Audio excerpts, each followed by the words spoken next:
ராதே கிருஷ்ணா. ஸ்ரீமதே ராமானுஜாய நமः. யோ நித்யம் அச்சுத பதாம்புஜ யுக்ம ருக்ம வியாமோஹத ஸ்ததிதராணி த்ரிணாய மேனே அஸ்மத்குரோர் பகவதோ தயைக சிந்தோஹோ ராமானுஜஸ்ய சரணம் சரணம் பிரபக்ஞே. 62 வாக்கியங்கள் சொல்லிட்டா. இன்னைக்கு 63வது வாக்கியம். அருளாழி கண்டேனோ நல்லானை போலே. அருள் ஆழி கண்டேனோ நல்லானை போலே. சக்கரவர்த்தின்னு ஒருத்தர் இந்த காஞ்சிபுரத்தில் இருந்துட்டு இருந்தாராம். ரொம்ப பெரிய பணக்காரர், ஒரு வைஷ்ணவர். அவர் ரொம்ப வேதம்லாம் படித்து நல்ல பிராமணம் சாஸ்திரம் தெரிஞ்சவர், நல்ல வித்து அவர். ஒரு வாட்டி அவர் வேகவத்தின்னு நதி ஒன்று இருக்குது காஞ்சிபுரத்தில். அந்த நதியில் அவர் குளிக்க போகிறச்சே, குளிச்சுட்டு இருக்கிறச்சே கையை கூப்பின்னு உள்ளே முங்கி எழுந்துக்கிறச்சே ஏதோ ஒன்று அவரோட தோளை இடிச்சுது. என்னன்னு இப்படி திரும்பி பார்த்தா ஒரு பிணம், அப்படியே சம்ஸ்காரம் பண்ணாமல் ஒரு பிணம் அவரோட தோளை இடிச்சுது. இடித்த உடனே அவர் பார்த்தார். அவர் அந்த பிணத்தை அப்படி தூக்கி பார்த்தா கையில் 2 கையிலையும் சமாஷனம் பண்ணியிருந்தது. சங்கு சக்கர முத்ரை குத்தி இருந்தது அந்த கைகளில், அந்த பிணத்தோட கைகளில். அவர் உடனே நினச்சார், சரி இது ஒரு நாராயணனோட அடியவர் அப்படின்னு நினச்சி அந்த பிணம் ஏதோ அப்படியே முதக்கிறது. யாரோட பணம்லாம் யோசிக்கலை, அதுக்கெல்லாம் யாரை கேட்கணும்னு தோணலை அவருக்கு. அந்த பிணம் சம்ஸ்காரம் பண்ணாமல் மிதந்துருக்கு. நம்ம அதுக்கு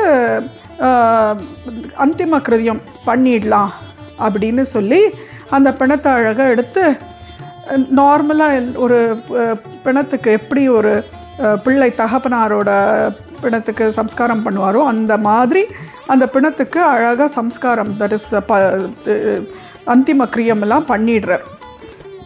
சந்தோஷமாக பண்ணிடுறார். ராமானுஜரை வேண்டிட்டு, ஏன்னா இவர் ராமானுஜரோட தாசன். அதனால ராமானுஜரை வேண்டிட்டு அழகாக அந்திம கிரியம் அந்த பிணத்துக்கு பண்ணிடுறார். பண்ணி முடித்த உடனே அந்த ஊரில் காஞ்சிபுரத்தில் எல்லாருக்கும் இந்த விஷயம் தெரிய வருது. இந்த மாதிரி இந்த சக்கரவர்த்தி ஏதோ ஒரு பிணத்துக்கு அந்திம சம்ஸ்காரம் பண்ணி வச்சார் அப்படின்ற விஷயம் தெரிய வருது. அவெல்லாம் எல்லாரும் இந்த இவரை பயங்கரமாக பேசிடுறா. பேசினா இவர் வாயே திறக்கறதில்ல. இவரை ஊரை விட்டு அப்படியே ஒதுக்கி வச்சு விட்றா. ஒதுக்கி வச்ச உடனே இவர் அதெல்லாம் ஒன்றும் பாராட்டுறதில்லை. இவரும் இவரோட குடும்பத்தாரையும் ஊரை விட்டு ஒதுக்கி வச்சுடுவா. இனிமேல் எந்த விதமான உற்சவத்துலேயும் நீங்கள் கலந்துக்கக்கூடாது, நல்லது கெட்டதுக்கெல்லாம் உங்களை யாரும் கூப்பிட மாட்டா அப்படின்ற மாதிரி ஒதுக்கிடுறா. இவரும் சரி அது கடவுளோட இச்சை அப்படின்னு சொல்லிட்டு அவர் பாட்டுக்கு, ஏன்னா அவள் என்னென்னா இந்த பிணம் யாரோட பிணம் தெரியல. கடைசியில் அவளுக்கு தெரிய வருது இது ஒரு இந்த பிணம் யாரோடதுன்னா யாரோ இவா ஊரை விட்டு ஒதுக்கி வச்ச ஒரு பிணம். ஸோ அந்த பிணத்துக்கு இவர் அந்திம சம்ஸ்காரம் பண்ணது தப்பு. அதனால் இவரையும் ஊரை விட்டு ஒதுக்கி வைக்கணும்ட்டு டிசைட் பண்ணிடுறான். ஸோ இது எந்த காலம்னா, நம்ம இந்த திருக்கட்சி நம்பியர் பற்றி பேசினோம் இல்லையா. வரதர் பெருமாள் காஞ்சி வரதர்கிட்ட போய் அவர் அழகாக பேசின்றார். உரைக்க பெற்றேனோ திருக்கட்சியாரை போலே அப்படின்ற வாக்கியம் ஞாபகம் இருக்கா? அந்த வாக்கியம் எப்போ திருக்கட்சி நம்பியோட பீரியட் இது. ஸோ அவர் அப்போது வரதர்கிட்ட தினம் போய் நின்று பேசுகிற வழக்கம் உண்டு. அந்த சமயத்தில் தான் இந்த நிகழ்ச்சியும் நடந்தது. அப்போது பெருமாள் திருக்கட்சி நம்பிக்கிட்ட கேட்குறார், என்ன ஏதாவது விசேஷம் உண்டா, ஏதாவது காஞ்சிபுரத்தில் ஏதாவது புதுசாக நடந்தது உண்டா அப்படின்னு கேட்குறார். அப்போது திருக்கட்சி நம்பி சொல்கிறார், ஒரு விஷயம் இருக்குது பெருமாளே. என்னன்னா, இந்த மாதிரி சக்கரவர்த்தின்னு ஒருத்தர் இருக்கார் இல்லையா, உங்களை தினம் சேவிக்க வராரே, அவரை ஊரை விட்டு ஒதுக்கி வச்சுட்டா அப்படின்னோடனே பெருமாள் கேட்குறார், என்ன விஷயம், ஏன் அப்படின்னோடனே இவர் சொல்கிறார், இந்த மாதிரி வேகவதி நதியில் ஒரு பிணம் கிடந்தது, அந்த பிணத்துக்கு அந்திம சம்ஸ்காரம் இவர் பண்ணி வச்சார். அதனால் ஊர் மக்கள்லாம் இவரை பொல்லான் அப்படின்னு சொல்லி ஒதுக்கி வச்சிட்டா. எந்த நல்லது கெட்டது இந்த ஊருக்கு உள்ள நடந்தாலும் அவர் அதில் கலந்துக்க முடியாது அப்படின்னு சொல்லி ஒதுக்கி வச்சுட்டான்னொடனே பெருமாளுக்கு பயங்கர கோபம் வருது. பெருமாள் திருக்கட்சி நம்பிக்கிட்ட சொல்கிறார், ஊருக்கெல்லாம் பொல்லான் எனக்கு நல்லான். ஏன்னா நல்லான்னா நல்லவன், ஊருக்கெல்லாம் பொல்லாதவன்னா இருந்தாலும் எனக்கு அவன் நல்லவன். ஏன்னா அவன் எவ்வளோ நல்ல ஒரு உன்னதமான ஒரு காரியத்தை பண்ணி வச்சுருக்கான்ல. யார் எந்த பணம் யாரோடதுன்னு பெருமாளை பொறுத்த வரைக்கும் ஜாதி மதம் எதுவுமே முக்கியம் கிடையாது. சுவாமிக்கு பெருமாளுக்கு பக்தி தான் முக்கியம். பெருமாள் பக்தியை தான் பார்க்குறாளே தவிர ஜாதி மதம் எதையுமே பார்க்கறதில்ல. இருக்கிறது ஒரே ஒரு ஜாதி, அது பெருமாளை பக்திக்கிற ஜாதி, அவ்வளோதான். ஸோ பெருமாள் சொல்கிறார், எனக்கு இந்த ஜாதியிலலாம் எந்த இதுவும் கிடையாது, இந்த மக்கள் இந்த மாதிரி பண்ணானா எனக்கு அது பிடிக்காது. ஊருக்கெல்லாம் அவன் பொல்லாதவனாக இருக்கலாம், எனக்கு அவன் நல்லவன். ஊருக்கெல்லாம் பொல்லான் எனக்கு அவன் நல்லான் அப்படின்னு பெருமாள் சொன்ன உடனே திருக்கட்சி நம்பி ஊருக்கெல்லாம் இதை சொல்கிற. பெருமாள் இப்படி சொன்னா அப்படின்னு உடனே அவன் ஊர் மக்களுக்கெல்லாம் ரொம்ப வேதனை ஆகிடுறது. பெருமாளே இவரை அவ்வளோ நல்லவன்னு சொன்னதுக்கப்புறம் நம்ம அந்த மாதிரி சொல்லக்கூடாதுன்ட்டு அவெல்லாம் போய் அவர்கிட்ட மன்னிப்பு கேட்குறார். கேட்டுட்டு இந்த மாதிரி நாங்கள் பண்ணது தப்பு, எங்களோட தப்பை மன்னிச்சு ஏற்றுக்கோங்கோ, நீங்கள் சாதாரணமாக எப்படி இருந்தீங்களோ அந்த மாதிரியே இருக்கலாம் அப்படின்னு.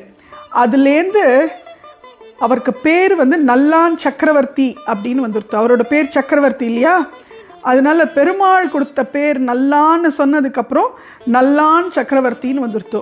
இப்போ கூட அந்த நல்லான் சக்கரவர்த்தியோட வம்சத்தார்கள் நிறைய பேர் இருக்கார்கள்.